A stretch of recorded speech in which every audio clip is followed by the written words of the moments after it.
Good morning. Kita nyo to, ganito kalaking talbos ng kamote. Mura lang yan. Oh, dami. Ano lang to? 10 pesos or 15 pesos. Diba? Ang dami niya. Ganyan. Oh guys, natapos ko na din anuhin yung talbos ng kamote. Babad natin sa tubig. Tapos lagyan natin ng konting asin. Para, sabi nila, kung halimbawa may ililitaw lang yan. Kung may ukod. Kasi maliliit yung nila. Pero konti lang yung nagawaan ko. Kasi yung ibang mga daon is butas-butas. Ayoko ng ganoon. Kaya marami yung nasayang sa talbos ng kamote. Pero mura lang to guys. 10 pesos lang.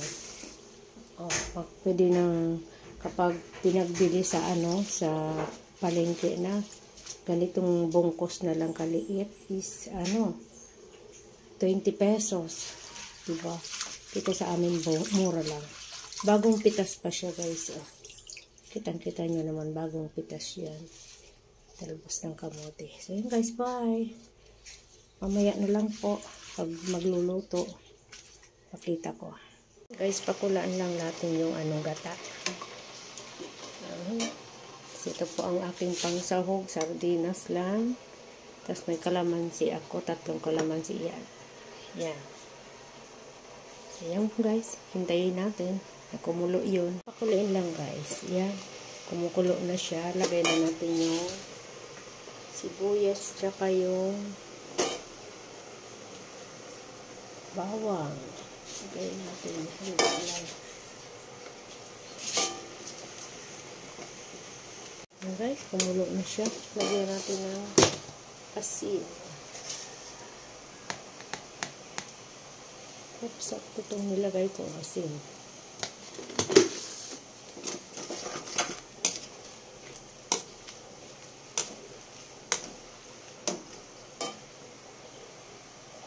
Tapos isawag natin yung sardinas. Mayroon pa palang laman.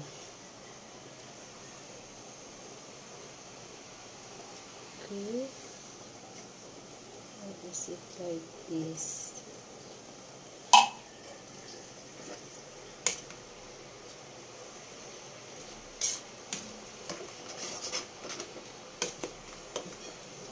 Yan.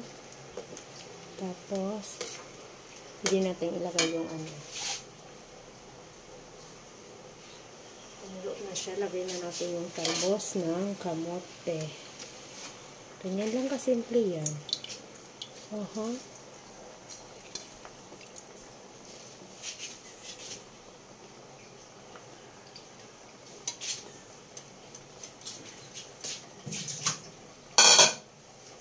Naiwan pa pala. Simple lang ang ating ulam. Pero masarap. Simple lang yan. Guys, luto na yung talbos ng kamote.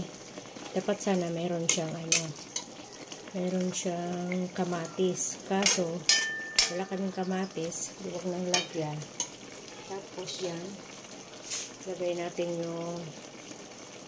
Lagyan natin ng isang pirasong sili. Yan. Tapos ilagay natin yung kalamansi. Pampalasa ba? Yan.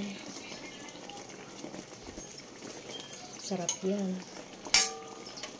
Hintayin nilang mamaya luto na to.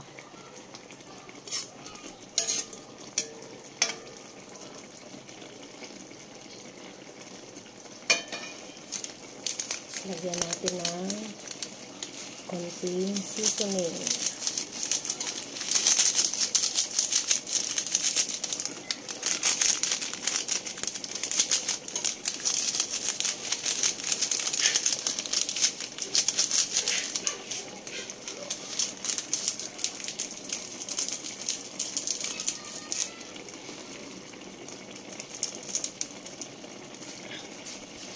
Hintayin lang po.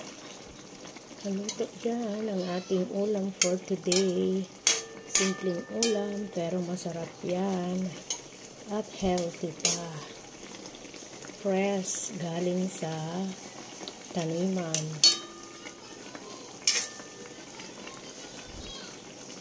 Yan. May mga dumadaan kasi dito ng mga nagtitinda ng mga gulay. Mga baba, nagtitinda sila. Kaya yan. Kaya ang ating nabibiling gulay is fresh. Ayan. Tikman na natin. Ito na yan. Diba?